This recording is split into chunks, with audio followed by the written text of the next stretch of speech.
그런데 우리가 왜 거기서 떠나서 하나님의 그 복을 떠나서 이렇게 살고 있는지를 봤고, 그 다음에는 그런 우리를 내버려 두지 않으시고 하나님께서 예수님을 보내셔서 하나님 어떤 분이신지를 계시해 주셨고, 저희가 예수님을 통하여서 하나님을 알고, 그리고 저희가 정말 하나님을 믿을 수 있게 됐다.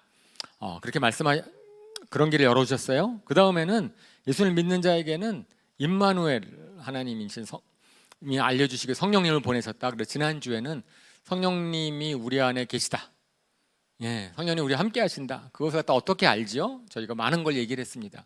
결국은 성경을 통해서 합니다. 믿음으로 알고요.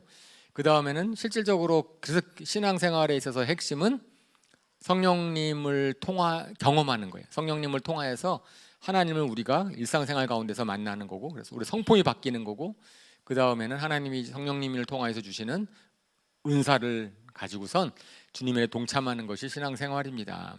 자, 이제 그런 것에 대해서 아주 큰 골격을 성부 하나님, 성자 하나님, 성령 하나님, 이 세 분이 정말 우리를 위해서 그렇게 우리를 사랑해 주시고 우리를 도우시기를 원하시는 그런 분이시다라는 것을 배웠습니다. 그래서 오늘 마지막에는 그러면 우리는 어떻게 해야 되느냐, 그죠? 우리는 어떻게 거기에 반응을 할 것인가? 지금까지는 하나님께서 쫙 우리에게 해주시는 것을 저희가 일단 들었다면 그 다음에는 우리의 반응입니다. 그것을 이제 복음의 기초에서 마지막에서는 그것이 믿음이고, 그리고 믿음을 통해서 우리가 바뀌는 거다라고 얘기를 하는 거고요. 그래서 오늘 제 8강에서 들어가는 질문 보면은 이렇게 들은 분들이 있어요. 실질적으로 믿고 싶다 그래요. 성경 공부를 하고 뭐 이렇게 막 하거나 믿고 싶어진데 안 믿어진대. 그래서 안 믿어지는데 어떻게 하면 믿을 수 있을까요? 다 좋은데 내 것이 됐으면 좋겠는데, 그런데 잘 안 되는 거죠. 저는 거짓말 못하고 솔직하거든요. 근데 안 믿어져요. 어떻게 하면 좋겠습니까? 혹시 그런 분이 계시다면 오늘을 통하여서 믿음이 생기기를 주님의 이름으로 축원합니다. 자, 믿음. 그럼 어떻게 얻을 수 있는가? 그런데 믿었어요. 믿었는데 지금까지 쭉 살펴본 거에 의하면 분명히 인생이 바뀌어야 되고 내가 바뀌어야 되고 잘 변하지 않아요. 특별히 우리가 갖고 있었던 마음이 안 바뀌어요.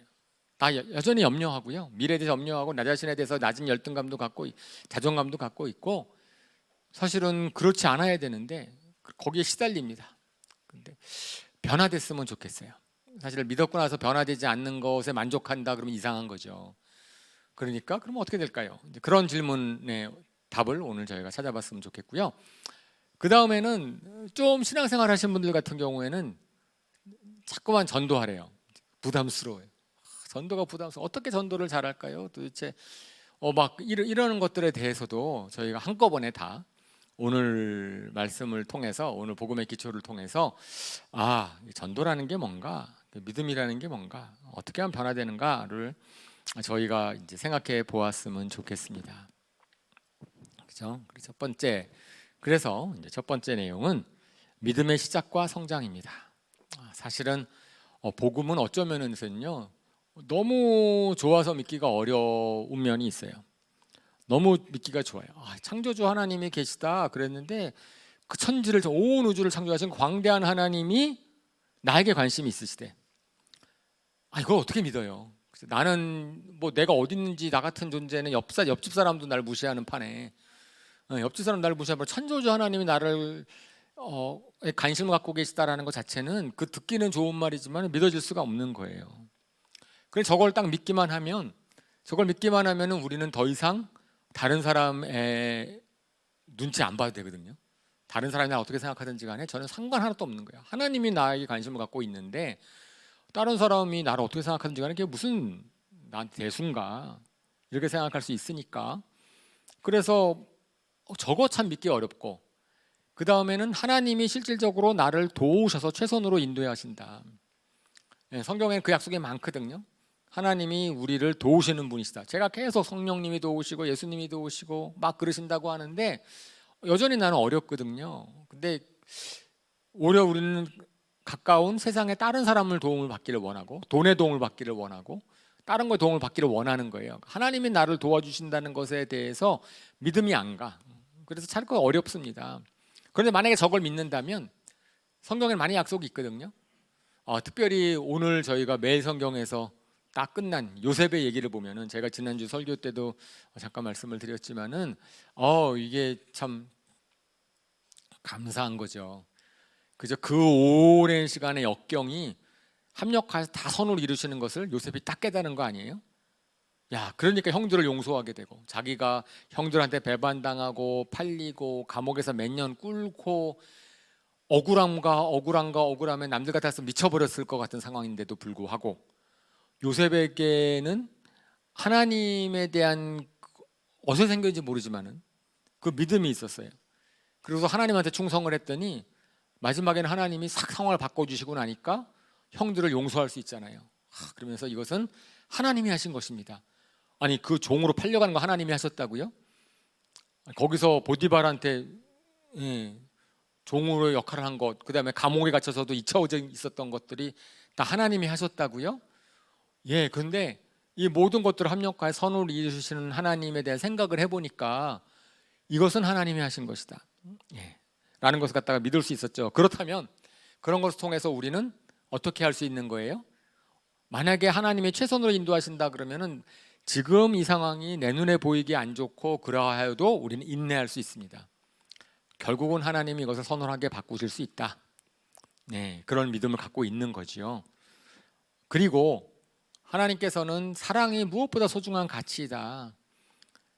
사랑이 정말 중요하다고 말씀을 하세요. 우리가 어떤 성취나 대단한 것 못해도 괜찮은 거예요. 대단한 거 굉장히 못해도 되고요. 그렇게 되면은 그러면 저희가 사람을 보는 관점이 바뀌고 상황에 대해서 정말 사람이 중요하지, 저 한 사람이 얼마나 소중한 것인가를 깨닫게 되면은 우리 마음도 바뀌게 돼요. 우리가 미움 다툼을 그칠 수 있다. 근데 이런 것들이 우리 이제 이해는 된단 말이에요. 성경 말씀을 통해서 이해는 잘 돼. 그런데 믿어지지 않는 거예요. 이제 그래서 우리가 이제 오늘은 그걸 생각해 보려고 그래요. 복음은 어쩌면은 그냥 우리가 상상할 수 있는 정도라면 믿을 수 있어요. 뭐 그 정도 하나님이 우리랑 딜하는 거 정도, 뭐 내가 이렇게 열심히 애쓰면은 하나님이 상 주신다, 보상 심리, 그런 거면 어쩌면 잘 믿을 거예요. 왜냐면 우리가 납득이 되거든. 맞아, 하나님은 열심히 일하는 사람 상 줘야 돼, 이렇게 생각하는 거가 보상 심리인데 그거는 이해가 되는데, 하나님이 말씀하시는 복음은 다 공짜거든. 너무 이건 은혜거든요. 그러니까 은혜는 믿기가 어려운 거예요. 그렇게 되는 게 있다면 그 다음, 성경에서는 거기에 대해서 뭐라고 얘기하냐면은 2번에 가면 결국은 믿음은 들음에서 납니다. 그죠? 로마서 10장 거기에 나와 있는 말씀을 우리 한번 같이 읽어볼게요. 시작. 주님의 이름을 부르는 사람은 누구든지 구원을 얻을 것입니다. 그런데 사람들은 자기들이 믿은 적이 없는 분을 어떻게 부를 수 있겠습니까? 또 들은 적이 없는 분을 어떻게 믿을 수 있겠습니까? 선포하는 사람이 없으면 어떻게 들을 수 있겠습니까? 그러므로 믿음은 들음에서 생기고 들음은 그리스도를 전하는 말씀에서 비롯됩니다. 이제 믿음의 시작은 들음이라는 건데, 여기서 뭐라고 되어 있냐면은 들은 적이 없는 사람은 어떻게 믿겠느냐. 제가 좀 전에 얘기했던 하나님이 말씀하셨던 그 모든 것들은요, 결코 사람이 만들어낼 수 없습니다. 저는 성경이 기독교의 이런 것이 사람이 만들었다고요? 제가 몇 차례 말씀을 드렸는데, 저는 도저히 이런 하나님을 사람들은 만들어낼 수 없어요. 그리고 그런 하나님, 이렇게 좋으신 하나님은 양심이 있지, 이렇게 우리 인간이 산을 이렇게 좋은 신을 만들고 그 신이 이렇게 했다라는 것을 만들 수가 없기 때문에 하나님이 그런 분이시다라고 하는 것은 들을 수밖에 없어요. 들어야지 그분이 그런 분인 걸 알게 되는 거예요. 그래가지고요, 사실은 믿음이라는 건 어디서 들리냐면은 계속 들어야 되는 거예요. 하나님 뭐라고 말씀하시는지.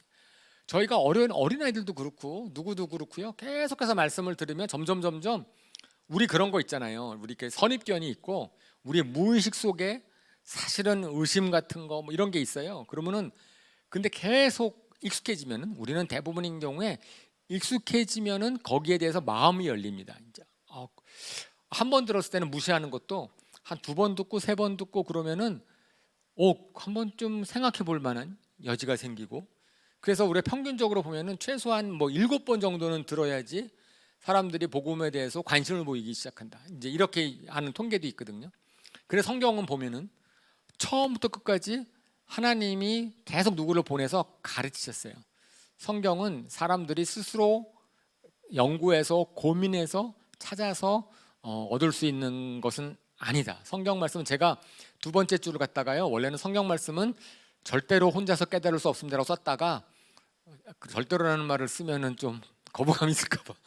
예, 나는 성경 보도 제도 절대로 스스로 확 깨달았는데 이렇게 말하시는 분도 혹시 계실 수 있으니까, 예, 제가 그래서 조금 표현을 완곡하게 해서 스스로 깨닫기 어렵습니다. 거의 불가능합니다. 성경 말씀은 사람이 생각할 수 있는 신이 아니시기 때문에 우리 하나님은. 그래서 하나님께서는 당신이 어떤 분인지를 계시해 주신다 그랬고, 초대교회를 보잖아요. 초대교회를 보면은 계속 가르쳤어요. 먼저 깨달은 사도 바울이 가르치고 그 다음에 베드로가 가르치고 계속 설교하고, 사람들은 왜? 그래야지 믿음이 생기니까. 그죠? 그러니까 일단 우리가 들어야 돼요. 그래서 제가 오늘 쭉 8번째 걸쳐서 이제 복음의 기초, 아마 어쩌면은 다 알고 있었을 것이고, 근데 여기저기서 들었을 거예요. 근데 한번 정리가 잘 안 돼 있다가 제가 그냥 한번 다시 확 설명을 드린 거죠. 우리가 갖고 있는 복음은 이런 겁니다. 우리가 믿는 것은 이런 겁니다. 이런 것을 정말 다 믿었으면 좋겠습니다라고 얘기를 하는 거죠. 자, 그래서 복음은 들으면서 시작된다 그랬어요. 복음은, 그러니까 믿음은 들음에서 생긴다. 생긴다라는 게 뭐예요? 뭔가 시작되는 거예요, 그죠? 들음을 통해서 거기서부터 이제 시작이 되기 시작을 해요. 근데 성경에 보면은요, 이런 말 많거든요. 내 믿음이 작다. 저 사람 믿음이 크다. 그러니까 믿음이라는 것도 분량이 있는 거예요, 그죠? 믿음도 성장을 하는 겁니다. 그래서 믿음은, 제가 제목을 줬을 때 믿음은 시작이 되고 그리고 성장하는 겁니다. 시작을 잘하는 게 중요한데, 그 사람들이 좀 믿음이라 그러면은 처음부터 다 믿기 어려워 그랬을 때는 뭘 생각하냐면은요, 대단한 믿음을 먼저 생각하는 거야. 내가 믿음은 이 정도쯤 믿으면 돼야 될 것 같아. 그거 너무 과도한 생각이고요. 그렇게 안 해도 됩니다.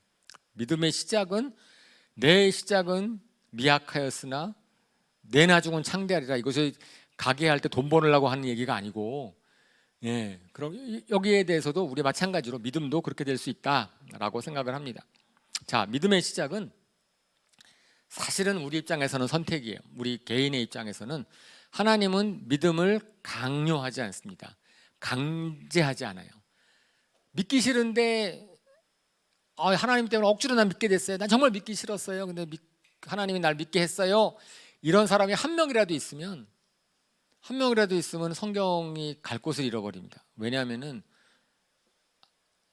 하나님은 모든 사람이 구원받는 거 원하신다고 했는데 누구는 택하고 누구는 안 택하고 이런 꼴이 되거든요. 그러니까 그렇게 되면은 이거 너무나 억울하잖아. 하나님 공평하신 분이라 그러셨는데 나도 막 믿기 싫은데 나는 왜 억지로 믿게 안 하셨지? 믿기 싫은데? 이렇게 되니까, 그런 잘못하면은요, 그러니까 나는 믿기 싫어 죽겠는데 하나님이 억지로 날 믿게 했어요라고 하는 그것이 정말 그런 간증이 정말 그 사실이라고 한 명이라도 있다고 한다면 우리의 기독교에서, 성경에서 얘기하는 모든 것들이 다 이상해져요. 하나님은 자유주의를 주셨고, 하나님은 하나님 배반하지 않을 그러한 정도의 위험도, 어떤 분은 이렇게 표현해요. 그래서 하나님 모험을 하셨다는 거예요. 인간한테 자유의지를 주면 나를 믿을까? 쟤네들이 나를 안 믿을 수도 있는데 라고 하는 것에 대한 우려가 있음에도 불구하고, 그럼에도 불구하고 그것이 사랑이지, 그것이 관계성이지 라고 해서 만드셨다. 그래서 하나님이 지옥 가는 사람, 하나님을 떠나보내는 사람을 막 기뻐하는 게 아니고 안타깝지만 그거는 그 사람의 책임이고, 결국은 그래서 우리 입장에서 봤을 때는 그러면은 믿을만하게, 사람들이 이렇게 얘기하는 거잖아요. 믿을만하게 해줘야지 믿지. 그러면 막 그냥 뭐 기적도 빵빵 베풀어주고 뭐 하라 그러면 딱 놓고 뭐 이렇게 해서 믿게 하는 거 아니야? 그랬는데 성경에서는 그렇지 않더라 이거죠. 하나님께서는 실질적으로 기적을 많이 보면은 믿을 수 있을 거라고 사람들이 생각을 해서 계속 기적 보여달라 그래요. 그런데 우리가 성경을 통해서 압니다. 믿음은 기적을 본다고 생기지 않는다는 걸 알아요. 그죠? 예, 그 순간에는 믿는 것 같죠. 그죠? 뭐 홍해가 갈라지고 메추라기 만나 나오고 뭐 적군들 다 이기고 뭐 엄청난 기적을 베풀어도 사람의 마음은 자기 먹을 거, 당장 오늘 먹을 거 없으면 하나님을 배반하게 돼 있고, 그러니까 이거는 성경에서 너무나 많은 예가 쫙 나와 있어요. 나는 달라요. 저는 기적 하나 보면은 그냥 뿅 갈 거예요, 하나님한테. 그런데 아닐 겁니다. 성경에 있는 사람이랑 우리랑 같지 않을 거예요. 그래서 하나님은 억지로 믿게 안 하실 뿐 아니고, 그리고 기적을 통해서 그 사람이 하나님께 믿지 않는다는 알았기 때문에, 그래서 하나님께서는 우리한테 너가 나를 믿을 수 있겠냐? 내가 이렇게 하는데 나를 믿을래? 안 믿을래? 이렇게 계속 얘기하니까 결국 우리는 선택을 해야 돼요. 내가 하나님을 믿을지 안 믿을지를 선택해야 되는 거예요. 우리 입장에서 선택이에요. 나중에 보면은 내가 왜 그런 선택을 하게 됐을까? 나로 하여금 그런 선택의 기회를 주게만 주신 하나님 역시 그것도 은혜다 라는 것이 관증할 수 있을지는 몰라도, 사실은 항상 현장에서는 나는 항상 갈등하는 거예요. 내가 이걸 믿음으로 선택할 것인지 아닐 것인지를 선택하게 되어 있어요. 그래서 제가 이제 비교라고 했습니다. 자, 비교. 그러면 하나님을 믿는 게 어려운가? 근데 제가 저번에 말씀드린 적이 있어요. 사람은 사람을 참 잘 믿습니다. 하나님을 믿지 못한다 그러는데 이상하게 옆에 친구 말은 잘 믿고 선배 말은 잘 믿고 어른 선생님 말은 잘 믿어요. 그래서 기독교를 안 믿는 이유가 뭐냐 그랬더니 학교에서 선생님이 이렇게 얘기했는데 그래요. 그러면은 그 선생님 말을 내가 들어버린 거거든요. 그러니까 지금 기독교에 대해서 반대적인 가르침을 대학생들 되면 되게 많이 들어요. 그래서 아마 저는 대학교 이상 들어간 사람들, 요새는 이제 중고등학교에서도 이제 그런 가르침이 있다고 하는데 그런 거를 들었을 때 이제 조심스러운 거죠. 그러면은 우리가 사람을 생각해 봅시다. 제가 어떤 분을 잘 모르는데 권면을 받는 거예요. 권면을. 야, 저 사람 한번 믿어봐. 괜찮아. 이렇게 들었다고 칩시다. 똑같은 거죠. 우리가 야, 하나님 믿어봐. 정말 좋아. 이렇게 얘기하는 거랑 우리가 하나님을 갖다가 다른 사람에 대한 거로 바꿔보죠. 사람한테 누가 들었어. 저 사람 한번 믿어봐. 자, 그렇게 딱 말씀을 들었을 때 믿음이 확 생겨요. 저 사람이 어떤 사람인데 저 사람의 설명을 막 들어요. 그 사람을 통해 설명을 많이 들어. 그럼 믿음이 생겨요? 안 생겨요. 그래서 믿음은 잘 안 생기는데, 그럼 우리가 그 사람 어떻게 믿게 돼요? 우리가 과정을 생각해 보는 거예요. 어떤 사람을 내가 믿을 수 있다 그럴 때는 첫 번째로는 너가 뭐라고 콩으로 매주 쓴다 그러나 너 말 안 믿어. 이렇게 되면 끝이야. 그러면 그 사람한테 믿음 생겨. 근데 좀 믿을 만한 사람이 얘기를 했어. 그러니까 저 사람 한번 나도 믿어볼까? 아마 시작은 이렇게 될걸요? 믿어볼까? 그러는 게 믿는 거예요? 아니에요. 그건 믿는 게 아니야. 그런데 시작은 거기서 된다고요. 그러니까 믿어져서 믿음이 시작되는 게 아니고 믿어볼까에서 시작이 돼요. 마찬가지예요. 하나님도 주님도 말씀을 들었어요. 너무 좋은 분이에요. 그러면 가장 중요한 것은 뭐냐면은 거기에서 한번 믿어봤으면 좋겠다. 믿어보겠습니다. 믿어볼까? 라는 마음을 내가 갖는 게 거기서부터 시작이 돼. 시작은 거기서 되는 거예요. 그죠? 시작은 부터 되는데, 자, 그렇게 됐어. 그래서 믿어볼까 그랬어. 믿어볼까 그런다고 믿음이 막 생겨요? 그 사람들은 이렇게 생각해. 제가 아까 믿음은 우리 입장에 선택이라 그랬고요. 제가 믿어볼까 그러면 되는 줄 아는데, 근데 문제는 뭐냐면요. 믿어볼까 그랬는데 믿음이 안 생기는 거야, 나한테. 믿어볼까 그랬는데. 그래서 콘스탄티누스라고 하는 황제가 이렇게 얘기했다는 거 아니에요? 나는 내 멋대로 살다가 죽기 직전에 예수님 영접하겠다. 장땡이죠, 그러면. 내 마음대로 살고 예수님 영접하고 천국 가고. 그 신학적인 교리에 아마 만약에 그게 가능하다면 다 그러고 싶은 사람들 많을걸요. 내 마음대로 살다가 죽기 전에, 근데 요즘에는 아무 때나 확 죽더라고 사람이. 그러니까 그것도 쉽지 않지만 문제는 뭐냐면은 죽기 전에 침례를 받는다고 구원받는 게 아닌 거죠. 왜냐하면 믿음이라고 하는 것은 지식적인 결단도 아니고, 그리고 내가 믿기로 한다 그래서 믿음이 생기는 것은 아니기 때문에, 믿음은 관계성이기 때문에 근데 마찬가지예요. 그거는 하나님에 대해서만 그러는 것이 아니고 사람도 마찬가지예요. 제가 저 사람 믿어볼까? 생각했어요. 그죠? 그러면 내가 믿어볼까 한다고 믿음이 생기진 않아요. 하나님이 한 분이 계신 것만 해도 그거 정도 수준이 믿음이 아닌 것은 우리 야고보서 2장 19절 저희가 이 말씀을 이제 기억을 합니다. 그대는 하나님께서 한 분이심을 믿고 있습니다. 잘하는 일입니다. 그런데 귀신들도 그렇게 믿고 떱니다. 예수님을 제일 잘 알아본 사람들은 귀신 든 사람이었고, 그리고 사탄보다 하나님을 잘 아는 존재가 없을걸요. 그죠?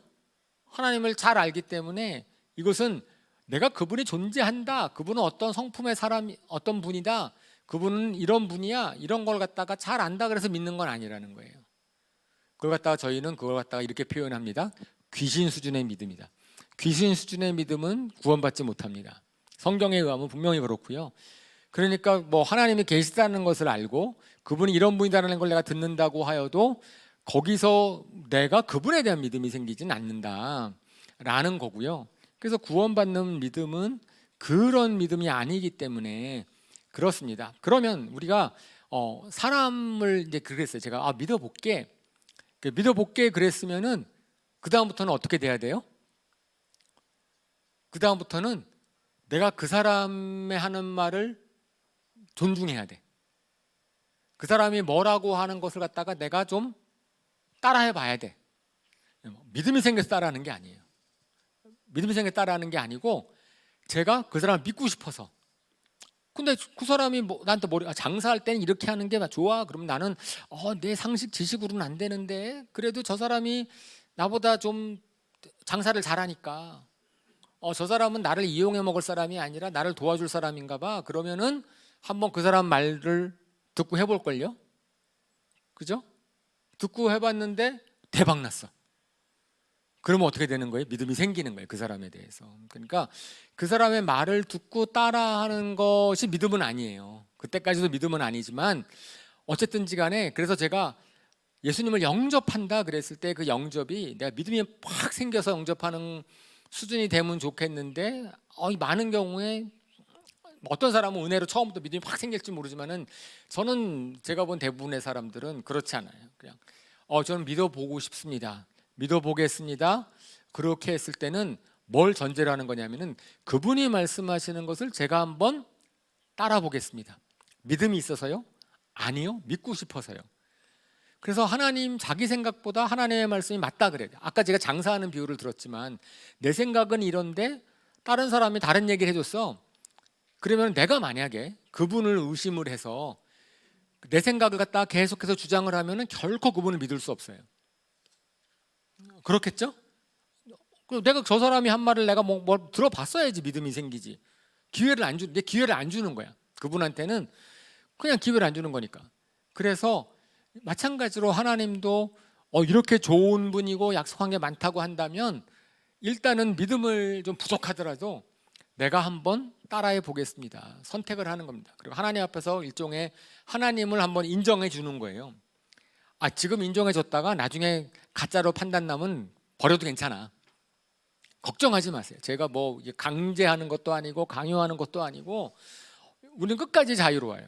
하나님은 끝까지 우리한테 자유를 주셨기 때문에 그죠? 뭐 예수님의 제자가 가룟 유다는 예수님 배반까지 했는데 3년 동안 따라다니다가 그것을 예수님이 억지로 막지 않으셨는데 우리 하나님 그런 분이시거든요. 그러니까 내가 한 6개월 1년 따라가려고 하다가 떠나가는 것 절대로 손해 아닙니다. 그냥 그러니까 이왕 딱 한번 정말 믿어보려고 마음 먹으면 해보는 거예요. 따라와 보는 거예요. 예, 저희는 그런 과정에서 내가 주님을 믿어보기로 그러니까 믿고 싶어서 첫 번째 믿고 싶어서 한번 믿으면 좋으니까 누가 얘기하는데 믿고 싶어서 믿어보기로 결단하는 것을 저는 그것을 우리 차원에서 볼 때 영접한다라고 처음의 시작은 예수님을 저는 영접한다라고 표현을 하는 거죠. 그래서 영접하게 되면 그 다음부터는 이제는 그렇게 해봤더니 성경 말씀을 내가 경험하게 되면은 그 다음부터는 믿음이 생기기 시작하는 거예요. 4번이 그래서 예수님을 영접하는데 그 믿음의 근거에서 행동을 했는데 믿음의 말씀을 한번 순종해 봤는데 순종의 결과를 체험을 하면은 체험하는 것만큼 하나님에 대한 신뢰가 생겨요.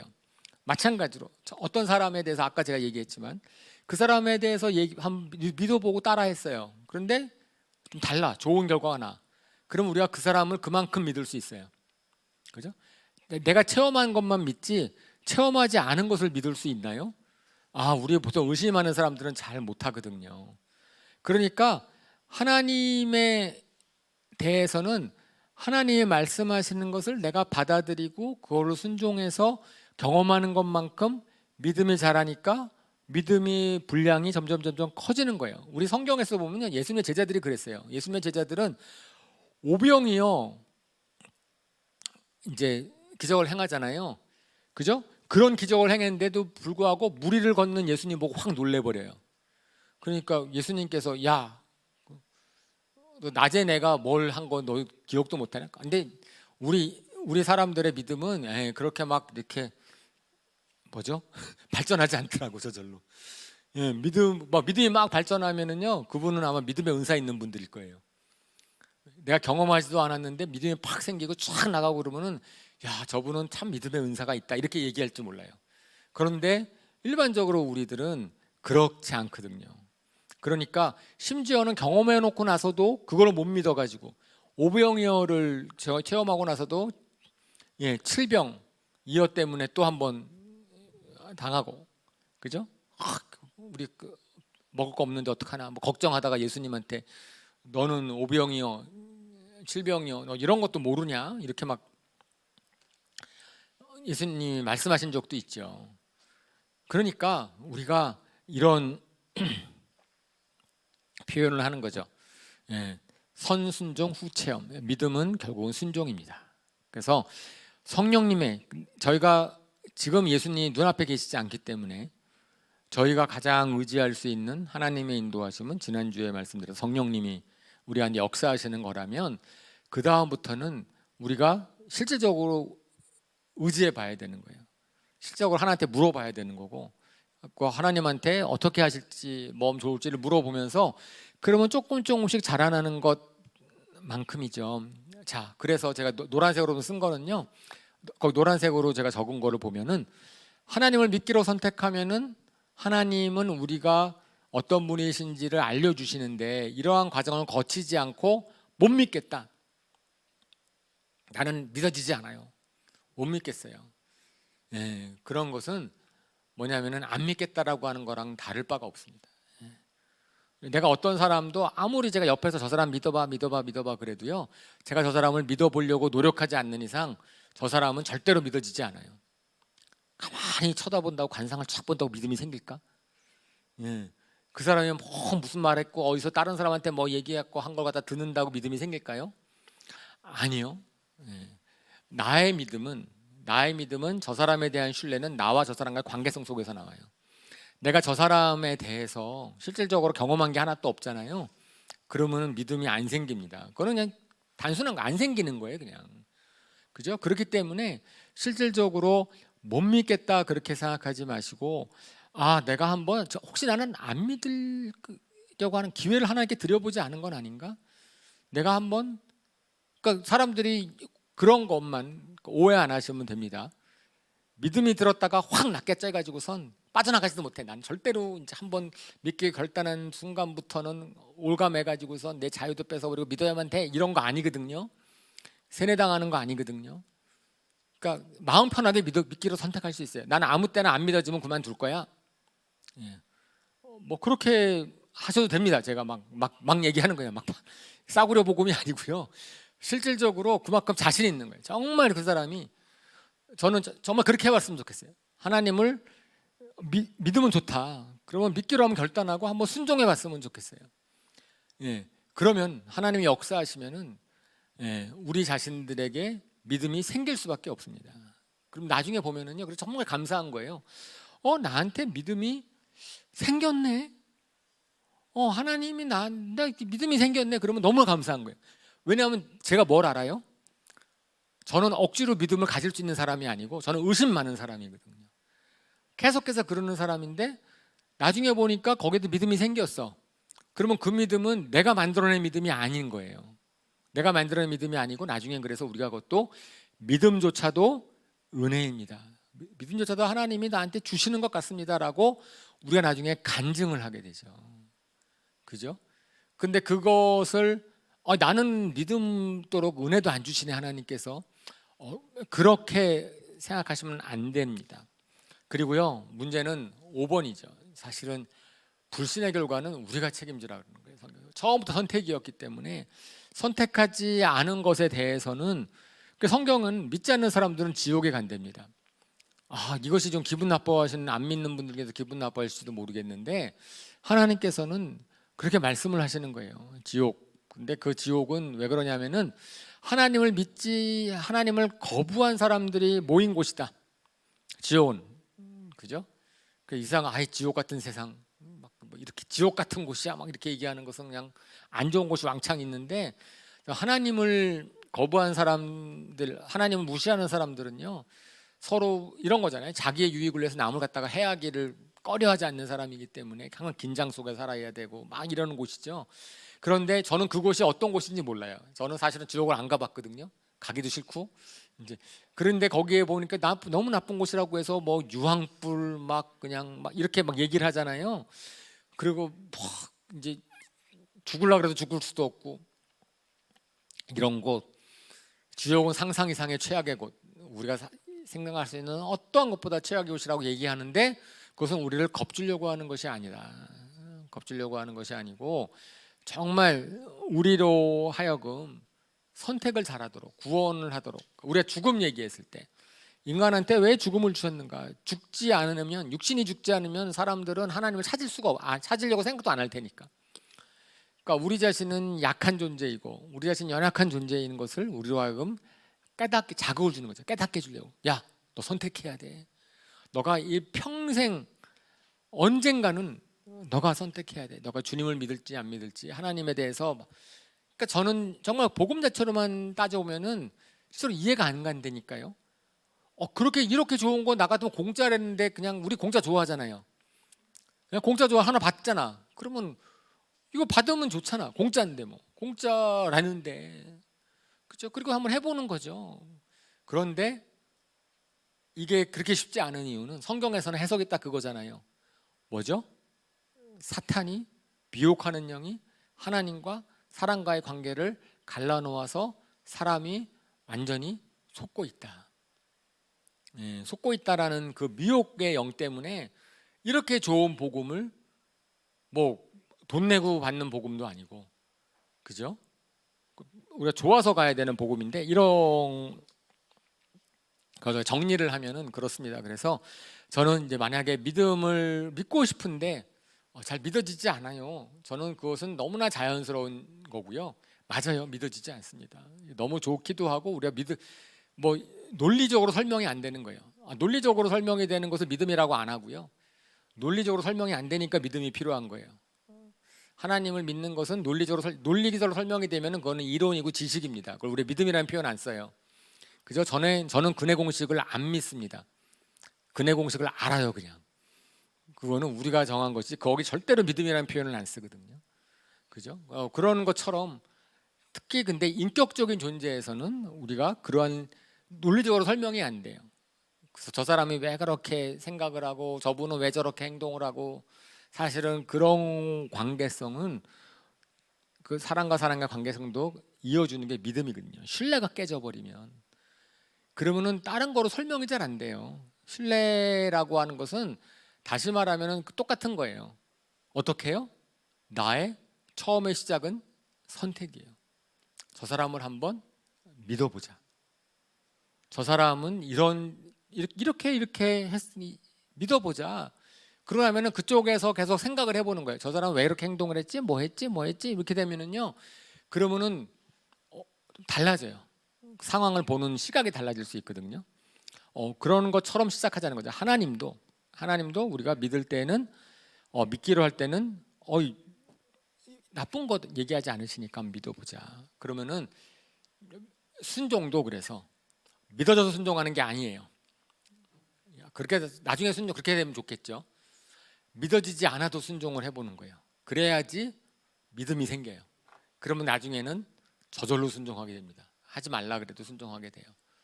그러니까 처음에 순종은 그렇게 하는 거다라는 것. 그건 제가 저번에도 사랑 얘기할 때도 그렇게 했어요.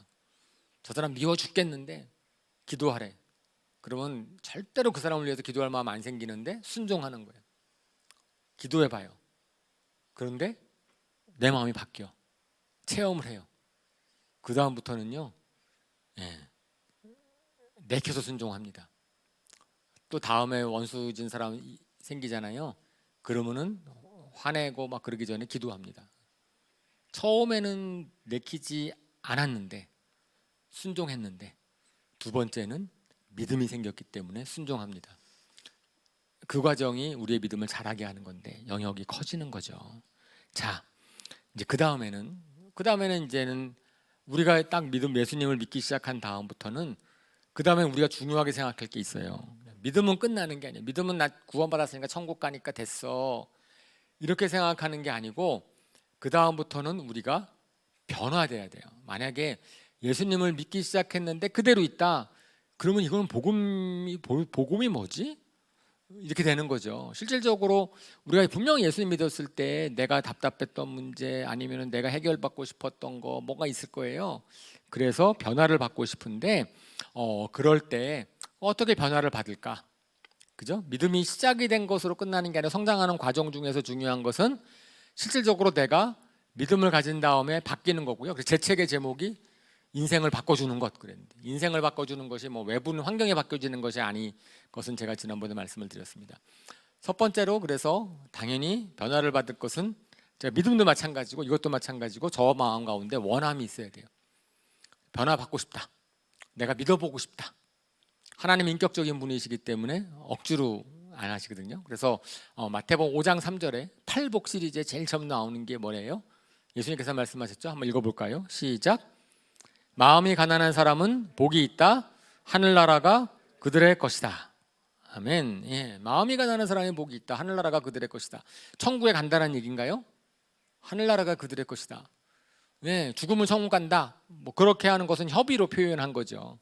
실질적으로 하늘나라의 백성이 되고 하늘나라가 내 소유가 되고 하늘나라가 내 마음에서 이루어지고 뭔가 성경에서 얘기하는 천국의 좋은 것들을 우리가 누릴 수 있게 되는데, 그렇게 되려면 그러면 우리한테 뭐가 있어야 돼요? 가난한 마음이 있어야 돼요. 가난한 마음, 갈급한 마음, 배고픈 마음.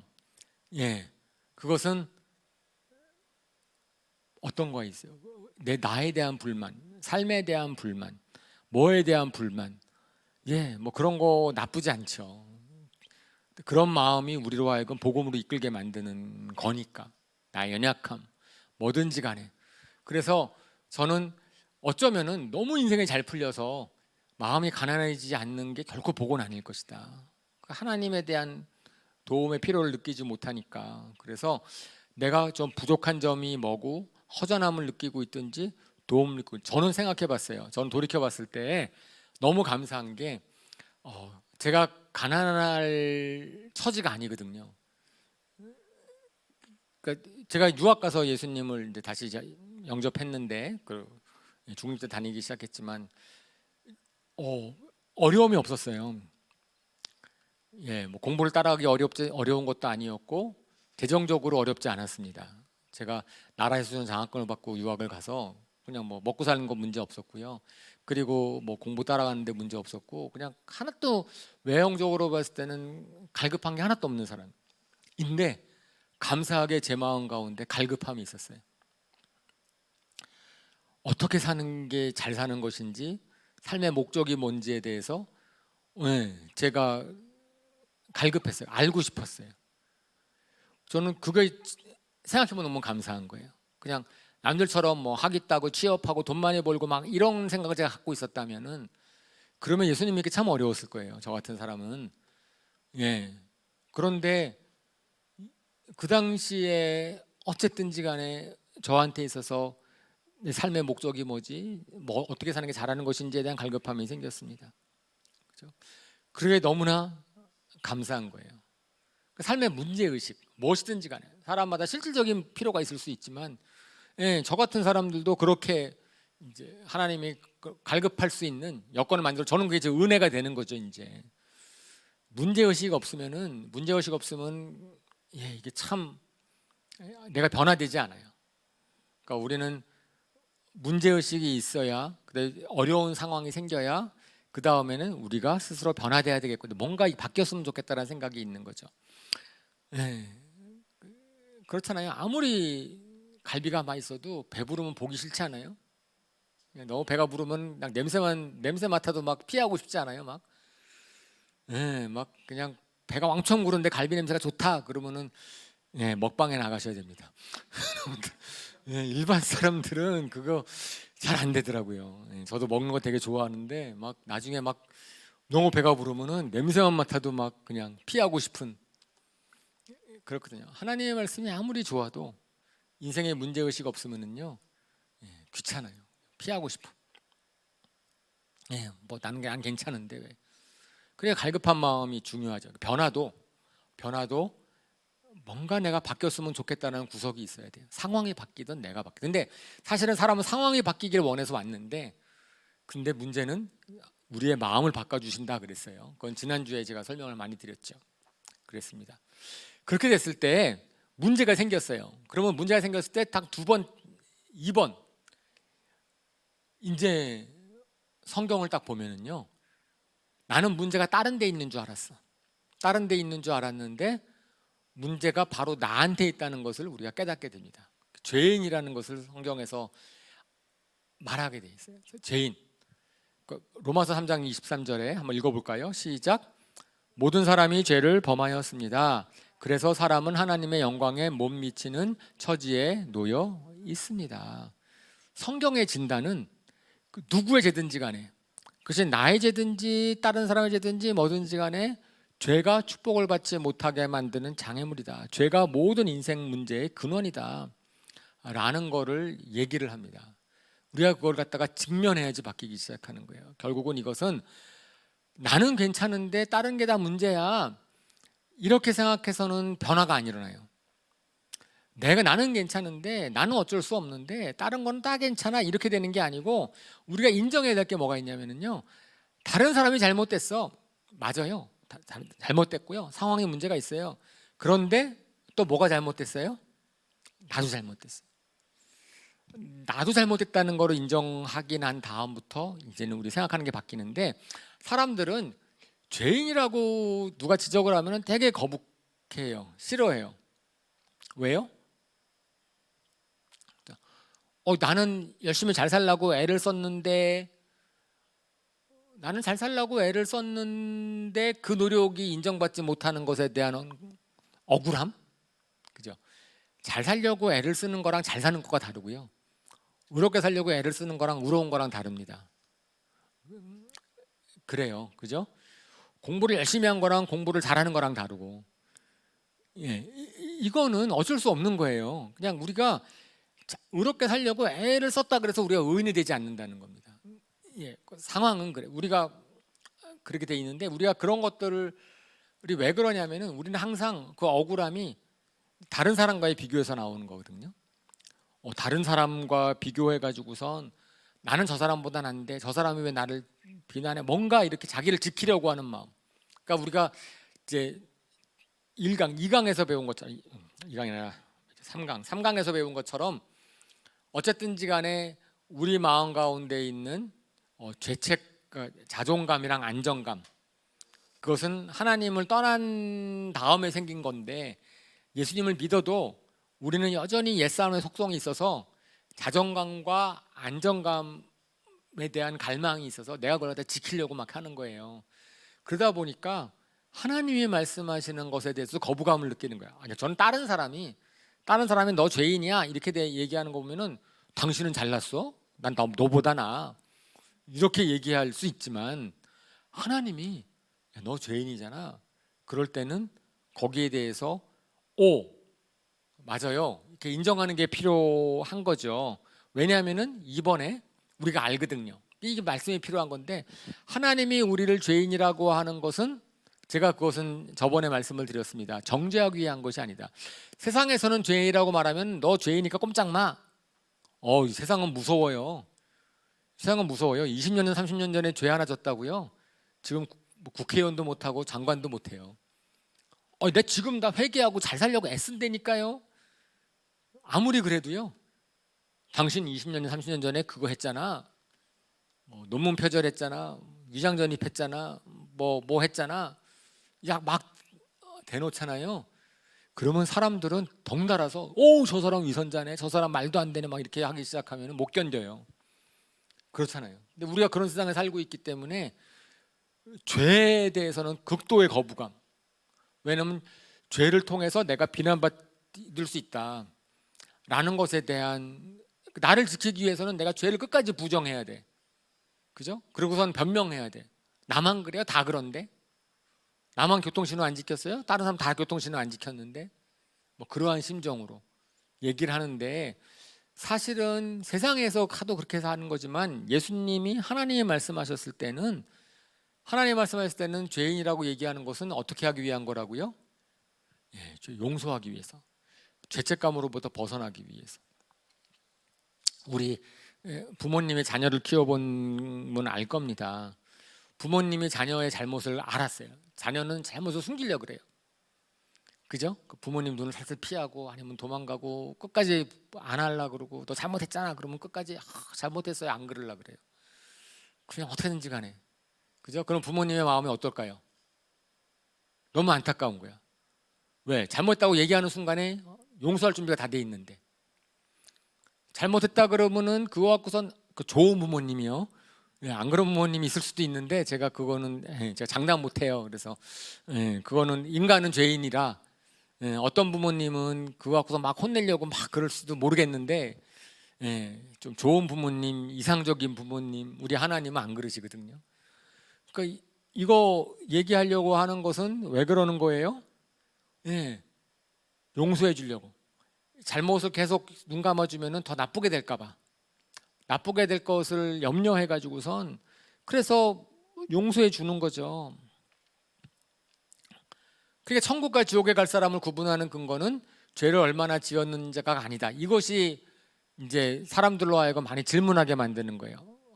그러면 평생 착한 일 하다가 하나 죄 짓고 그런 사람이랑 평생 죄 짓다가 딱 예수님 믿은 거랑 그거 갖고선 천국 지옥 구분하는 것은 너무 불공평한 거 아닙니까? 라고 이야기를 하는 거죠. 그래서 다른 종교들은, 사람이 만든 종교는 전부 다 인과응보적이에요. 천칭 달아놓고선 선을 많이 했어? 그러면 결과가 천국, 많이 했어? 결과가 지옥. 보상으로 생각해요. 보상, 구원을. 근데 하나님께서는 그렇게 얘기하지 않으시죠. 하나님께서의 천국과 지옥은 보상의 개념이 아닙니다. 하나님 앞에서의 천국과 지옥은 관계성의 개념이에요. 그죠? 지금부터 나랑 관계성이 생기면은 이 사람은 이 땅에 살 때에 60세 평생 죄를 졌어. 근데 마지막에 회개를 하고 나랑 하나님이랑 관계가 생겼어. 이 사람은 천년 만년 억년 선하게 살 거예요. 하나님을 믿으면서. 그죠? 그러니까 이 세상에서의 50년 60년 동안에 하나님을 모르고 지었던 죄에 대해서는 하나님께서는 늘 용서해 주고 싶어, 지금이라도 나랑 영원한 관계성을 누리자라고 하는 그런 생각을 하고 계시는 분이시거든요. 그죠? 그렇기 때문에 더군다나 그 사람이 죄를 졌는지 왜 졌는지 안 졌는지 과거를 보면은 어떤 사람은 너무나 억울할 수 있어요. 딱 태어나는 순간부터 알고 봤더니 부모님이 도둑놈들이야. 처음부터 막 그 거짓말 속에 막 살고 있어요. 죄 안 짓기 정말 어렵습니다. 그 아이는 무슨 죄예요? 그 집안에 태어난 게. 그죠? 어떤 집은 너무 좋은 집안에 태어나고 교육 잘 받고 뭐 그랬을 때 죄를 지을 기회도 없어. 죄 지으려고 하면 다 해줘 막 그냥. 그렇게 됐을 때 죄의 양 갖고선 판단하는 것은 결코 공정하지 않죠. 그러니까 하나님께서는 어쨌든 기준이, 자, 누구든지 간에 다 기회는 공평하니까 나랑 잘 지내자. 그러려면은 하나님께서 요청하시는 것은 뭐냐면은 죄를 인정해라. 그리고 회개해, 내 용서해 줄게. 그거죠. 죄인임을 인정을 하면 실제로 마음이 자유로워집니다. 그죠? 그래서 요한복음 8장 34, 36절 거기에 써 읽어볼까요? 시작. 예수께서 대답하셨다. 내가 진정으로 너에게 말한다. 죄를 짓는 사람은 다 죄의 종이다. 그러므로 아들이 너희를 자유롭게 하면 너희는 참으로 자유롭게 될 것이다. 예, 하나님 입장에서는 죄를 지은 사람은 죄의 노예가 돼버리는 거예요. 죄책감의 노예가 되고 죄를 숨기게 되고 자유롭지 않아요. 근데 하나님께서는 너희를 죄를 인정하면은 그 죄의 속박으로부터 우리를 자유롭게 해줄 필요가 없죠. 희한하죠. 우리 이렇게 양복을 입고 잘 나가던 이제 남성분들 있잖아요. 예비군복 딱 입혀주면 달라지죠. 막 길거리 아무데나 안고 뒹굴어도 너무나 자유롭죠. 왜? 예? 그 사람의 직업 물어보나요? 예비군복 입으는? 그러니까 직업을 안 물어봐요. 과거의 직업으로 뭐 대단히 고상한 사람이라 할지라도 내가 딱 뭘 입게 되면은 내가 갖고 있는 그러한 신분 의식, 내가 가지고 있는 뭐 이런 것들을 갖다가 딱 펼쳐지는 순간에 우리가 어떤 면에서는 자유로 나를 꾸밀 필요가 없는 거예요. 다시 말해서 죄를 감추고 있으면은요 계속 꾸며야 돼요. 의인인 척해야 돼. 내가 죄를 짓지 않은 척해야 돼. 근데 죄인인 거를 딱 하는 순간부터는 자유로워져요. 제가 대학교 때 수학여행을 갔는데 우리 아버님께서 카메라를 갖다가 하나 사신 것을 제가 가져갔어요. 성산 일출봉에서 새벽에 낑낑거려서 올라가서 일출을 찍겠노라고 카메라를 이렇게 두고 사진을 찍었는데 떨어뜨렸어. 저의 수학여행은 끝났습니다. 그거로. 네, 저의 수학여행의 즐거움은 그 카메라를 성산 일출봉에서 떨어뜨리는 순간에 끝났어요. 즐거움은 없어요. 염려, 불안, 큰일 났다. 아버님이 얼마나 혼낼까? 내가 그 얼마짜리인지도 모르고. 사실은 나중에 알고 보니까 좋은 건 아니었어요. 그런데 어쨌든 우리 아버님이 아주 좋은 걸 저한테 주시지 않겠죠. 아니까. 근데 어쨌든 그때는 저는 모르니까. 아버님이 어떻게 할지 모르니까. 그죠. 그랬는데 나중에 딱 아버님한테 말씀을 드렸더니 아버님이 괜찮은 거예요. 아무렇지도 않대. 그냥 너 괜찮았냐 그러고 용서해 주시는 거죠. 굉장히 자유로워진 거잖아요. 제가 뭐 그런 실수를 하잖아요. 우리 초등학교 때 제가 가방 속에 분명히 공락금을 들고 왔는데 공락금을 잊어버렸어. 너무 걱정을 하는 거죠. 초등학교에 공락금 그때 얼마인지는 모르지만은 우리 어머님 아버님한테 너무 죄송해가지고선 이제 막 염려하고 있는데 그 집에 와서 얘기를 했는데 어머님이 혼은 안 내시는 걸 보고선 제가 너무나 놀란 기억이 있어요. 저는 혼날 거라고 생각을 했거든요. 잊어버렸으니까 두 케이스 다죠. 한 번은 초등학교 때, 한 번은 대학교 때. 그걸 아직까지 제가 기억하고 있다는 얘기는 뭐예요?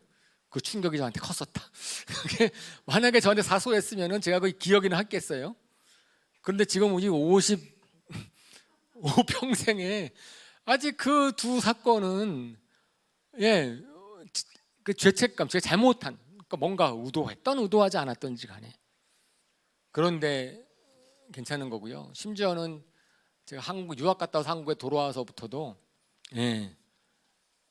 이거 자존감이 상하는 일이 있었어요. 제가 어떤 프로그램을 만들어 놨는데 유학 공부하는 동안에 제가 졸업한 다음에 그 프로그램을 다른 학생이 계속 관리해야 되는데 그 친구가 저한테 메일을 보냈어요. 화났나 봐. 제가 프로그램 잘못 짜가지고선 프로그램 고치고 막 하느라고 너무 힘들었나 봐. 그래가지고 저보고 참 자존심이 상하는 얘기를 줄줄이 써서 보냈더라고요. 메일로. 제가 처음에 듣고 나서 되게 자존심이 상했죠. 그러면서 뭐 변명할 것도 많고 뭐도 많고 뭐 그랬지만 제가 나중에 결국은 그 친구한테 미안하더라고요. 나 때문에 고생하는구나. 그래가지고 제가 그 친구가 저한테 했던 모든 그런 나쁜 소리들 그거를 다 참고 그냥 미안합니다. 당신이 맞았습니다. 그리고 이렇게 하고 그냥 그걸 받아들였어요. 그러고 났더니요 제가 너무 자유롭더라고요. 사실은 제가 그 편지 그런 걸 갖다가 답장하기 전까지는 아마 저 마음 가운데서는 그 친구에 대해서 원망이나 너무했다 이 정도로 얘기하는 거 자존심 상하는데 이렇게 될 수 있을지 몰라요. 그런데 제가 얘기하는 건 뭐냐면은 제 잘못을 제가 딱 인정하고 나니까 그 다음부터는 그냥 괜찮아진 거예요. 자유로워진 거예요. 제가 그 친구가 뭐라고 얘기하든지 간에 그냥 괜찮아졌고요. 그리고 그 다음에 그 친구랑 관계가 나빠지지 않았어요. 제가 졸업한 다음에 뭐 같은 연구실 출신이고 나중에 만날 수 있잖아요. 그러면은 뭐 그것 때문에 문제가 하나도 생기지 않은 거예요. 근데 왜 그랬냐면은 제가 저의 약점과 잘못한 점을 인정해 버리고 나니까 자유로워지더라고요. 하나님 사실은 그런 거 원하시는 거거든요. 그래서 변화하는 거에 있어서 하나님이 말씀하시는 세 번째, 저게 정말 핵심이죠. 세 번째 중요한 것은 그 다음 페이지로 넘어가시면은 회개입니다. 사실은 회개를 해야 변해요. 사람은 회개를 해야 변합니다. 회개는 마음을 바꾸는 거고요. 마음을 바꾸는 거고 그래서 행동을 바꾸는 게 아니에요. 내가 다시는 이렇게 하지 말아야지, 뭐 죄를 짓지 말아야지 이런 결심하는 것은 회개가 아니고 실질적으로 제가 겸손하게 제의 약점이나 저의 죄인됨이나 그런 걸 갖다가 인정을 하는 거예요. 그래서 어떤 문제가 생겨서 어려운 일이 생겼어요. 그러면은 분명히 나는 하소연할 게 많아. 옆에 사람 책임이기도 하고 상황 책임이기도 하고 저기를 보호하려고 그래요. 근데 그렇게 되면 무슨 문제가 생기냐면 내가 안 바뀌어요. 내가 안 바뀌어서 문제가 해결이 안 돼요. 실질적으로 그래서 성경에서 말하는 것은 모든 것의 기반에는 하나님을 떠난 죄의 문제가 있다. 죄의 문제가 있는데 그러면 너도 그 면에 있어서는 무엇인가 이제 회개할 것이 있어야 되는 거죠. 그래서 그러면 그거에 대해서 우리가 살펴보는 거예요. 그렇게 되면은요. 그러니까 아까 제가 좀 전에 얘기한 것처럼 죄를 스스로 인정하기가 어려워요. 근데 죄를 인정하는 것은 하나님이 나를 이제부터는 이런 거죠. 그러니까 제가 지난주에는 예배 드리는 것 갖고 얘기했지만은 저 자신을 수술대 위에 올려놓는 거예요. 하나님이 저를 수술하셔서 좀 잘못된 암덩어리 같은 거, 잘못된 부분을 갖다가 고쳐 주십시오. 라고 맡기는 겁니다. 예. 저는 이런 면에서 부족하고 저는 이런 면에서 어려워요. 그렇게 돼서 하면은 희한하게 이게 뭐죠? 편해져요, 마음이 편해지고 그 다음부터는 주님께서 저를 갖다가 만질 수가 있는 거고요.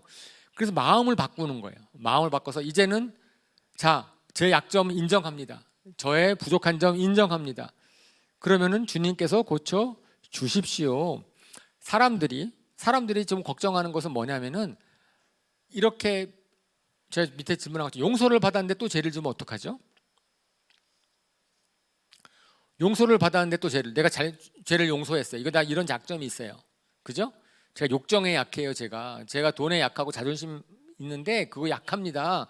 그래서 회개를 했어요. 잘못했다 그러고 이제는 안 그럴게요. 그랬는데 인간이 이게 죄인인지라 또 죄를 짓는다고요. 저는 초창기에는 막 그럴 때 좀 미안하더라고 하나님한테. 또 기도를 해야 되나? 한두 번이지. 죄짓고 회개하고 죄짓고 회개하고 죄짓고 회개 이렇게 하면은 너무 위선자 같고, 그죠? 하나님이 실망하실까요? 우리가 죄 지은 거를? 아니요. 성경에서는 그렇지 않다고 합니다. 왜냐하면은 하나님은 우리가 죄의 종이었던 걸 알고 죄가 얼마나 파워가 있는지를 아세요. 그래서 하나님은 우리를 죄의 권세로부터 해방시키기 위해서 당신 아들 예수 그리스도를 십자가에 죽이신 분이십니다. 하나님은 우리가 주님을 의지하지 않으면 죄 지을 것을 아세요. 그렇기 때문에 죄를 짓는 것을 아주 낙심하지 않으십니다. 우리는 하나님한테 죄 짓고 나면은 하나님한테 면목이 없어서 하나님이 나를 그렇게 믿어줬는데 내가 하나님을 배반했구나. 하나님이 그러실 거예요. 난 너 안 믿었다. 너 착각이야. 너 그렇게 내가 신뢰하지 않았어. 베드로가 3번 부인할 걸 아셨다. 베드로는 아니 제가 그런 존재가 아닙니다. 제가 주님 앞에 충성이 어딘데요? 그랬더니 예수님께서 아니 너는 오늘 3번 나를 부인할 거야. 근데 그 얘기를 왜 해주신 거예요? 베드로 까불지 마. 내가 너 믿음 다 알아. 그러려고 해주셨나요? 그 베드로가 너무 잘난 척하니까 그거 꼴보기 싫어서 겸손케 하시려고 너 3번 나를 부인할 거야 이렇게 말씀하셨나요? 아니요. 저는 그렇게 생각하지 않습니다. 베드로한테 너 왜 3번 나를 부인할 거라고 얘기한 것은 베드로 보고 실망하지 말라고, 베드로 보고 너가 그런 죄를 저질렀다 할지라도 내가 알고 있었으니까 돌아오라고, 그죠? 그 얘기를 하신 거거든요. 그러니까 내가 생각하는 나랑 하나님이 생각하는 나랑은 다른 거예요. 하나님은 우리를 아주 죄에서부터 정말 건져내길 원하시는데 우리가 죄에 자꾸만 질 걸 아세요. 질 걸 아시기 때문에 그거에 대해서는 결국은 회개를 통해서 바꾸는 건데, 4번에 가면은 그렇게 되잖아요. 회개를 하잖아요. 우리가 할 수 있는 건 회개밖에 없어요. 정말로 잘못하고 마음대로 하십시오. 그렇게 되면은 그 다음부터는 뭐가 된다고요? 변화가 생깁니다. 변화는 받는 거예요. 이게 제일 중요해요. 로마서 12장 2절 읽어볼까요? 시작. 여러분은 이 시대의 풍조를 본받지 말고 마음을 새롭게 함으로 변화를 받아서 하나님의 선하시고 기뻐하시고 완전하신 뜻이 무엇인지를 분별하도록 하십시오. 예, 저기 이 문장이 중요한 게 변화를 받으라라는 겁니다. 변화돼. 너 태도를 좀 바꿔, 생각을 바꿔, 행동을 바꿔. 우리한테 주는 명령어가 아니고요. 우리가 만들어내는 게 아닙니다. 변화는 제가 지난주에도 설명을 드렸지만은 성령의 열매로 시작이 돼요. 하나님이 내 안에서 일하시는 것으로서 내가 그걸 받아들이는 겁니다. 내가 변화는 받는 거다. 그리고 이 변화는 헬라어로는 이 성경 공부를 해보신 분들은 아시겠지만 메타모포시스라 그래요. 그것은 물리적인 변화가 아니고 신분이 바뀌는 거예요. 정체성이 바뀌는, 에볼로에서 나비로 바뀌는 것은 메타모포, 탈피죠. 탈피. 어떤 면에서는 이게 탈피하는 거거든요. 내가 새로운 존재가 되는 거예요. 그러니까 과거의 옛사람이 좋게 변하는 게 아니라 그랬습니다. 변화라고 하는 것은 나 옛사람이 바뀌는, 옛사람은 그대로 있어요. 우리가 그거를 아는 건데, 옛사람이 그걸 아는 건데 하나님이 우리 가운데 새로운 새 사람을 심어주시고 그 새 사람을 통해서 나의 삶이 바뀌게 만드시는 거예요. 근데 그 새 사람은 내 스스로가 자라나지 않는다니까요. 성령님이 자라게 하시는 겁니다. 우리가 새 사람을 변화돼야 될 때까지. 그래서 변화를 받아야 돼요. 이것은 작심삼일 결단한다고 되는 게 아니라는 거죠. 결단하고 되는 게 아니고, 그렇게 되면 어떻게 되는 거냐면은 여기서 똑같이 나와 있어요. 제가 앞에서 얘기한 회개를 얘기한 것처럼 여기서도 어떻게 돼 있어요? 마음을 새롭게 해라. 생각하는 방식을 바꾸는 거죠. 생각하는 방식을 바꾸는 것. 마음을 바꾸는 것이 시작입니다. 마음, 작심삼일의 경험 많이 있죠? 결단한 다음에. 그래서 우리 작심삼일 갖고선 이런 얘기도 하잖아요. 작심삼일이 안 되면 어떡하라고요? 3일마다 작심하면 되죠. 3일마다 계속 작심을 해가지고선 가면은 이제 1년도 갈 수 있는데, 어쨌든 근데 결단으로는 잘 안 되죠. 그래서 3번으로 가면 변화를 받을 때 있어서 3번, 우리는 마음을 새롭게만 하면 됩니다. 마음을 바꾸는 것이 그래서 시작이에요. 제가 이제 막 신앙을 처음 가졌을 때 이제 자꾸 성경 공부를 하라는 거예요. 훈련 받으라는 거예요. 그런데요, 좀 싫더라고. 그만 받았으면 좋겠어. 막 훈련 막 교회에서 받으라 그러면은 막 그렇잖아요. 그런데 어차피 받게 되잖아요. 이 분위기상 안 받을 수 없을 것 같아. 그러면은 어떻게 하겠어요? 그럼 억지로 계속 받는 것은 저한테 너무나 손해겠죠, 그죠? 이왕 시간을 투자하는 건데. 그러면 저는 마음을 바꾸죠. 우리 아들의 거기 책상에도 한때는 이게 써 있었어요. 피할 수 없으면 즐겨라. 그런 표현들처럼 제가 어차피 하게 되는 거라면은 거기가 이게 재밌게 의미 있게 해야 되니까, 그러면 어떻게 되냐면 바뀌어요. 그럼 제가 생각을 바꾸잖아요. 그러면 저는 그 주어진 시간 동안에 거기에서 많은 것을 얻으려고, 이왕 하는 것은 잘하자. 어차피 하는 건데 억지로 하는 것은 나한테 손해지 뭐. 청소를 내가 해야 된다 그러면 누가 나한테 시켰어, 나 이거 힘든데 막 이렇게 하면서 해보세요. 청소하는 지옥이 지옥이죠. 그런데 이왕 청소하는 것, 그냥 기깔나게 하자, 그냥 깨끗하게 해가지고 다른 사람 놀래키자, 막 이렇게 하고 막 그러면은요, 청소도 재밌게 할 수 있어요. 의미 있게 할 수 있어요. 저보고 계속 청소하라고 그러지 마시고, 그렇다는 거죠. 뭘 하든지 간에 우리가 마음을 바꾸면 되는 거잖아요.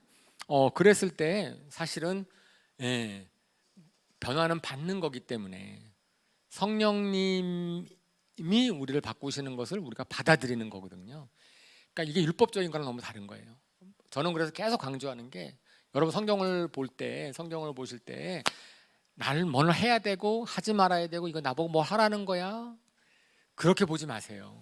그렇게 보는 것이 왜곡합니다. 이것을 하나님이 우리에게 하시는 말씀을 왜곡하는 거예요. 그런데 이것은 나를 위한 말씀인데, 내가 순종하면 내가 복을 받는 거고 순종하지 못하면 그만큼 하나님의 마음을 경험하지 못하는 거다. 항상 그런 겁니다. 그래서 율법적인 신앙생활은 우리를 변화시키지 않아요. 율법적인 신앙생활이 근데 오히려 쉽습니다. 새벽기도 계속 나가는 게 쉬워요. 어쩌면 아침에 일찍 일어나서 성경 나가면 되거든요. 그렇게 해서 복이 떨어지는 거라면 새벽기도 하죠. 그거 못 하겠어요? 그런데 문제는 아무리 새벽기도라도 우리가 변하지 않을 수 있다는 게 문제예요. 그것은 왜냐하면은 형식이 문제가 아니기 때문에, 그리고 우리의 마음이 문제이기 때문에. 성령의 우리를 바꿔주신 거는 변화된 간증이 너무나 많습니다. 우리 주변에 너무나 많고요. 그래서 그거를 여러분들이 아마 아실 거라고 보고, 그럼 마지막은, 그래서 이제 변화에 대해서 제가 설명을 드렸고, 세 번째 주제가 전도죠. 복음을 전하는 것. 복음을 전하는 것. 우리 그거 교회를 좀 다니기 시작하고 오래 신앙생활을 한 사람들은 전도하면은 좋은 인상 별로 없어요. 너는 10년 동안 20년 동안 예수님 믿었는데 한 명도 전도 안 했어? 그게 괜히 저를 찔러요. 그렇게 안 물어봐도 전도 그러면은 막 그런 게 막 찔리잖아요. 그렇게 되면은 이거는 좀 이상하죠. 그러면 안 되는 건데. 그래서 제가 근데 이거는 아까 제가 쭉 얘기한 거랑 연관이 있어서 제가 2주를 넣은 거예요. 그러니까 믿음은 어떻게 생기나, 사람은 어떻게 되는가, 이런 것에 대한 관련, 지금 전도를 나는 어떻게 성경할 것인가 라고 얘기하는 것은 결국은 내가 한 사람을 구원시킬 수 없습니다. 하나님도 구원시키지 않는데, 하나님도 그 사람을 구원시킬 수 없는데 내가 어떻게 한 사람을 구원시켜요? 전도라고 하는 것은 내 책임이 아니에요. 내가 한 사람을 구원시키고 안 시키고 책임은 아닌데, 그 대신에 전도라고 하는 것은 뭐가 있는 거냐면은, 저 사람도 하나님을 좀 알 기회를 줬으면 좋겠다. 그리고 하나님을 믿으면은 정말 좋다라고 하는 나의 확신이 있어야 돼요. 성경 말씀을 바로 알면 오해가 풀어진다. 성경 말씀, 우리가 믿음을 들으면서 난다 그랬으니까, 많은 사람들이 기독교에 대한 반감이나 주님을 알지 못하는 것은 뭐 때문이에요? 오해하고 있는 거예요. 복음을 오해하고 있던, 하나님을 잘 모르던, 뭐든지 간에 관심이 없는 거거든요. 그러니까 평생 잘 나가는 사람, 관심 없는 사람을 전도하기는 참 어려워요. 근데 주변에 보면은 좀 힘들고 주님이 참 도와줬으면 좋겠다라는 생각이 있으면은, 전도라고 하는 것은 뭐냐면은 내가 그 사람을 돕고 싶은 거예요. 실질적으로 내가 참 저 사람이 한테 도움을 줬으면 좋겠다. 그리고 내가 나한테 영향을 줬으니까 다른 사람도 잘 될 것이다 라는 것에 대한 그런 내 생각이만 갖고 있어. 그게 전도예요. 사실은 그 생각이 제일 중요한 거예요. 내가 저 사람을 돕고 싶다. 내가 저 사람에 대해서 정말 나는 돕지 못하지만은 복음은 도울 수 있다. 하나님은 도울 수 있다 라는 믿음이 있어요. 그래서 제가 저 연구실에 들어오는 대학원생들은 졸업하기 전에 한 번쯤 저나 성경공부 꼭 해야 되거든요. 근데 저는 그 친구들한테 굉장히 주는 축복이죠. 제가 항상 그 친구들한테 얘기하는 게 이렇게 있습니다. 그러니까 뭐냐면, 내가 교수로서 세상 지식은 많이 가르쳐 줄 수 있는데, 사실은 세상 지식보다 내가 꼭 더 알려주고 싶은 것이 있는데, 그것이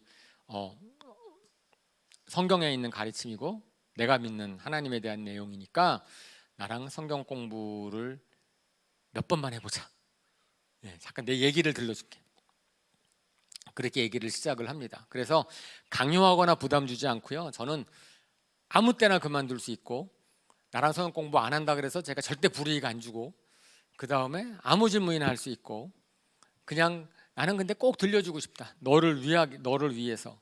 이제 그런 식으로 해서 저는 이제 저의 의사를 표명을 하는 거죠. 그래서 하지만 성경이 나를 변화시켰기 때문에 나는 성경을 통해서 내가 내 인생, 내 삶, 내 모든 것을 갖다가 다 다르게 관점이 바뀌었다.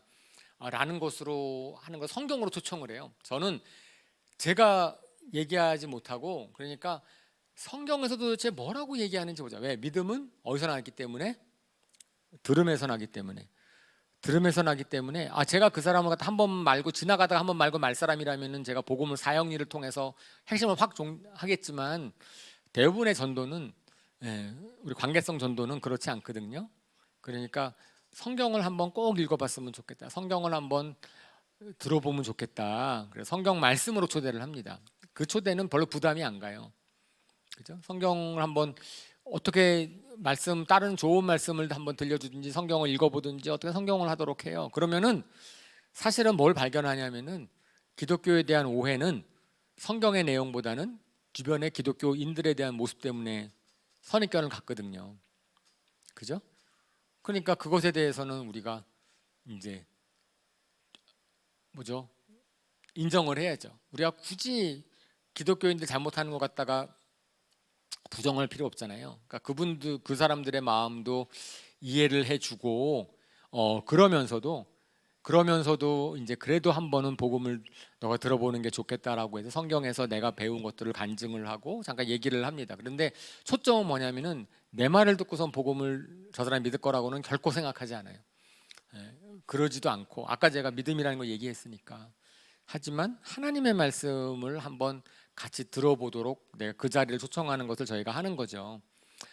그렇게 하게 되면은 그 다음에는 실질적으로 기독교에 대한 오해를 풀어주는 데 초점을 맞춥니다.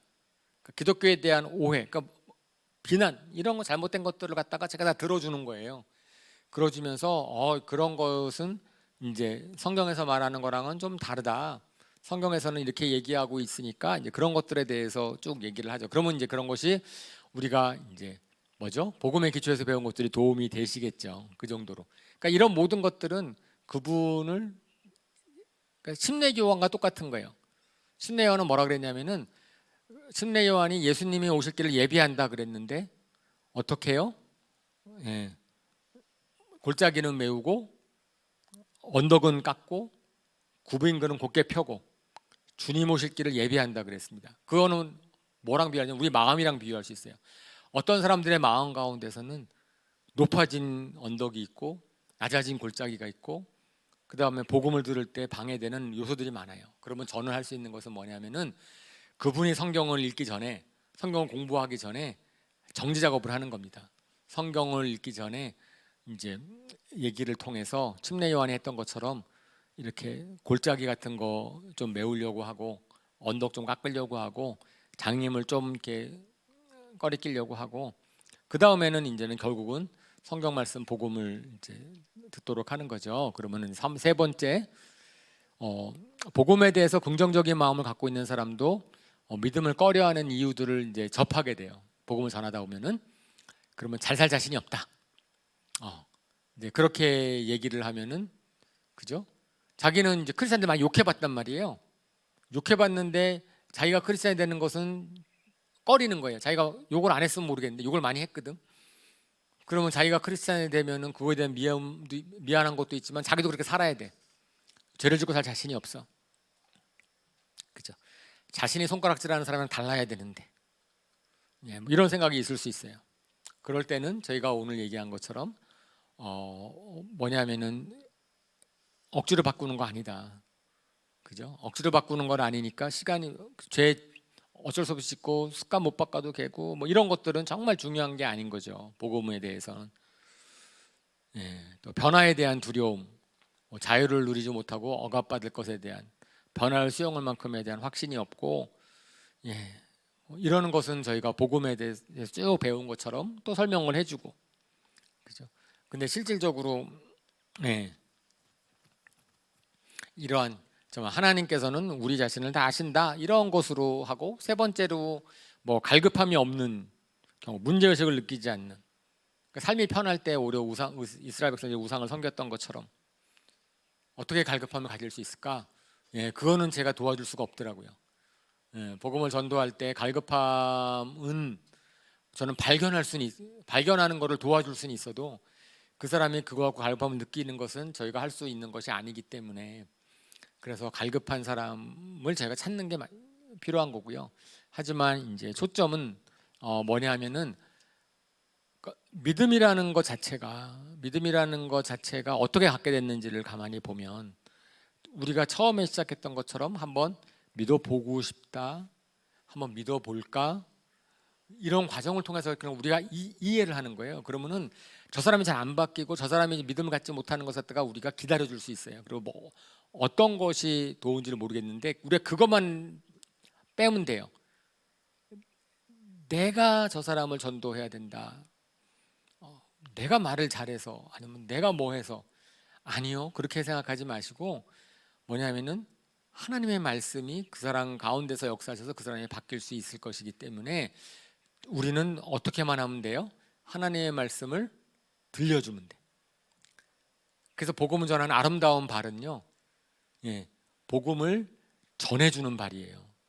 복음을 전해주는 발은, 그 사람은 그런 복음을 누군가로부터 몇 번 듣잖아요. 그럼 어느 순간에 복음에 대해서 마음문이 열리고 본인이 찾게 되어 있습니다. 그죠? 그렇게 됐을 때 성역 공부로 바로 들어올 수도 있고, 성역 공부로까지 하게 되면은 많은 분들이 예수님을 믿어요. 성역 공부를 하면서 성역 공부를 하게 되기까지가 좀 어렵죠.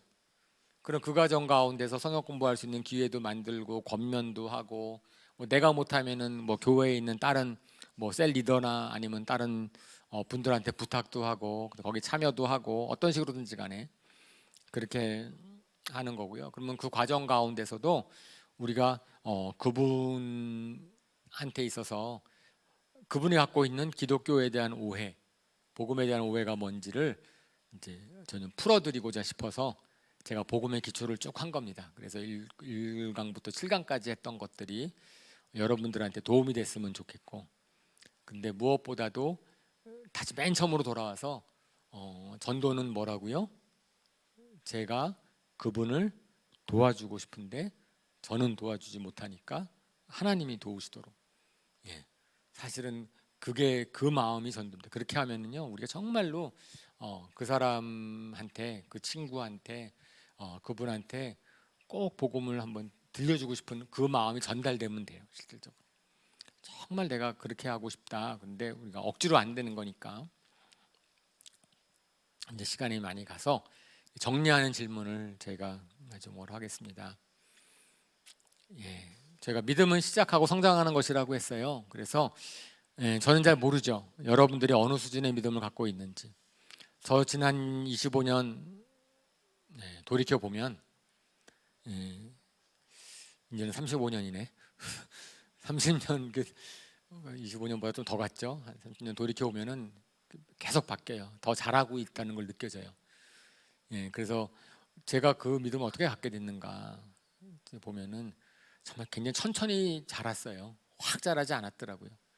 근데 지금도 잘하고 있다고 저는 믿고, 그래서 그 믿음은 하나님을 체험하면서 나옵니다. 하나님을 더 알아갈수록 우리 믿음은 자라날 거고요.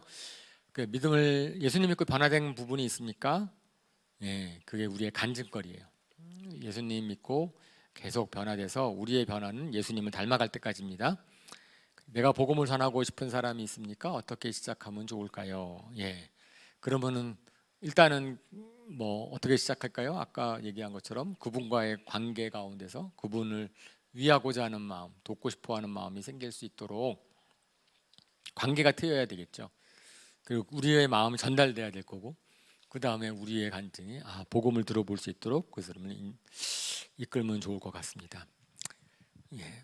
이제 긴 여정이 끝났습니다. 1강부터 8강까지 복음의 기초라고 해서 했지만 정말 많은 얘기들이 있고, 뭐 오늘 얘기한 것만 해도 몇 번에 걸쳐서 이제 더 깊게 얘기 말씀을 드릴 수 있을 터인데, 제가 바라는 것은 우리 모든 하나교회 성도님들, 방배 하나교회 성도님들이 우리가 생각하는 하나님 정말 이런 분이시구나라는 것에 대해서는 말이 통했으면 좋겠고, 더 이상 그걸 갖다 구차하게 설명하지 않고 우리가 여기에 대해서는 서로 공감할 수 있으면 좋겠어요. 그래서 그것이 우리의 믿음이 되고 우리의 간증이 되고, 그리고 우리의 같은 교회하는 동안에서 태도가 되면 좋겠고, 그리고 무엇보다도 저는 여러분 한 분 한 분들이 복음의 축복을 경험을 하는, 복음으로 인생이 바뀌는, 그죠? 그러한 은혜가 여러분의 있기를 주님의 이름으로 축원합니다. 아멘. 우리 이 시간 눈을 감고 그래도 오늘 말씀을 드리는 거 한번 생각해 봅시다. 솔직히 잘 믿어지지 않는 부분이 있습니까? 솔직히 믿음이 잘 자라나지 않습니까? 어쩌면 전에는 믿음이 있는 것 같았는데 떨어졌습니까?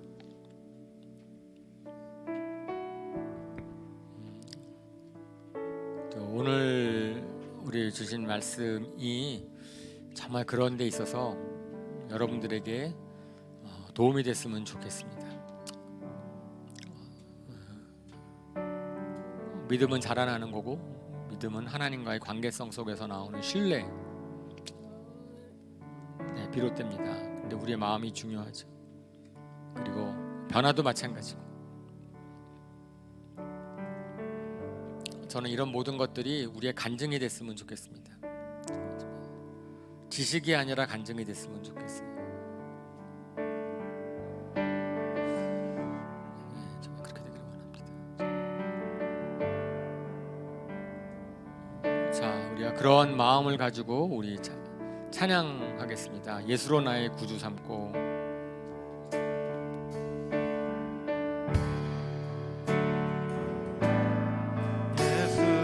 나의 구주 삼고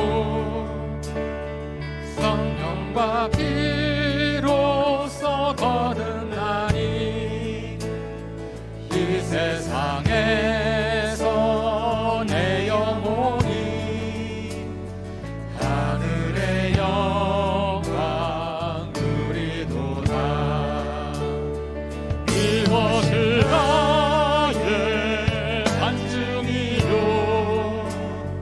이것이 나의 찬송일세. 나가는 동안 끊임없이 구주를 찬송하리로다. 온전히 주께 맡긴 내 영, 사랑의